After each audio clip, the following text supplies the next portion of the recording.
ഗ്രാമസഭയാണ് ഇന്ത്യയിൽ direct democracy ensure ചെയ്യുന്ന ഏക സിസ്റ്റം എന്നുള്ളത്. അതായത് ജനങ്ങൾക്ക് നേരിട്ട് അവരുടെ അഡ്മിനിസ്ട്രേറ്റീവ് മാറ്ററിൽ പങ്കെടുക്കാൻ പറ്റുന്ന ഏക സിസ്റ്റം എന്ന് പറയുന്ന ഗ്രാമസഭാസാണ്. സോ അത് വളരെയധികം ഇമ്പോർട്ടൻ്റ് ആണ് എന്നുള്ളത് ഓർത്തിരിക്കുക. ആർട്ടിക്കിൾ 40 ആണ് ഓർഗനൈസേഷൻ ഓഫ് വില്ലേജ് പഞ്ചായത്ത് നമ്മൾ പഠിക്കുന്നത് DPSPയിൽ. ഗാന്ധിയൻ പ്രിൻസിപ്പിൾസ് ആക്ട് ആയിട്ടാണ് നമ്മളത് കണക്ട് ചെയ്തിട്ടുള്ളത് എന്നുള്ളതും ഈ ഒരു ഘട്ടത്തിൽ പഠിച്ചിരിക്കുക. Okay, so all the people whose name are included in electoral roll of each ward of ഗ്രാമ പഞ്ചായത്ത് ആർ ഇറ്റ്സ് മെമ്പേഴ്സ്. ഇത് വളരെയധികം ഇമ്പോർട്ടൻ്റ് ആണ്.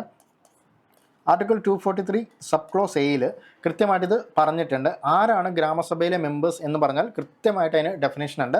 അതായത് ആ വാർഡിലെ ഇലക്ട്രൽ റോളിൽ പേരുള്ള എല്ലാവരും ഗ്രാമസഭാ മെമ്പേഴ്സായിട്ട് മാറും. അതായത് 18 വയസ്സിന് മുകളിൽ ആയിരിക്കണം. അന്നേരം വോട്ടിംഗ് ഏജ് ആണല്ലോ അവിടെ ഇലക്ട്രൽ റോളിൽ പേര് വരാൻ ഉള്ള മാനദണ്ഡം. സോ 18 വയസ്സിന് മുകളിലുള്ള എല്ലാവരും, അതായത് ഇലക്ട്രൽ റോളിൽ പേരുള്ള എല്ലാവരും തന്നെ ഗ്രാമസഭാ മെമ്പേഴ്സ് ആയിരിക്കും എന്നുള്ളതാണ് ഗ്രാമസഭയുടെ ഡെഫിനേഷനായിട്ട് നമ്മുടെ കോൺസ്റ്റിറ്റ്യൂഷനിൽ പറഞ്ഞിട്ടുള്ളത് എന്നുള്ളത് ഓർത്തിരിക്കാം. പിന്നെ ആർട്ടിക്കിൾ 243A ക്യാപിറ്റൽ എയിൽ പറയുന്നത് ഗ്രാമസഭയുടെ പവേഴ്സാണ്. അത് state government by law provide ചെയ്യുന്നതാണ് എന്നുള്ളത് ഇമ്പോർട്ടൻ്റ് ആയിട്ടൊന്ന് ഓർത്തിരിക്കുക. ഓക്കെ, സോ ഇതാണ് ഗ്രാമസഭയുടെ ഒരു ഡെഫിനേഷൻ ആസ് പെർ കോൺസ്റ്റിറ്റ്യൂഷൻ എന്നുള്ളത് ഓർത്തിരിക്കുക. ആർട്ടിക്കിൾ 240 ആണ് നമ്മുടെ ഓർഗനൈസേഷൻ ഓഫ് വില്ലേജ് പഞ്ചായത്ത് DPSPയിൽ പറയുന്നത്. പിന്നീട് 73rd 74th അമെൻമെൻറ്റിലാണ് നമ്മളത് കോൺസ്റ്റിറ്റ്യൂഷനിൽ മാൻഡേറ്റ് ആക്കി മാറ്റിയത് എന്നുള്ളതും നിർബന്ധമായിട്ടും അറിഞ്ഞിരിക്കുക. ഓക്കെ.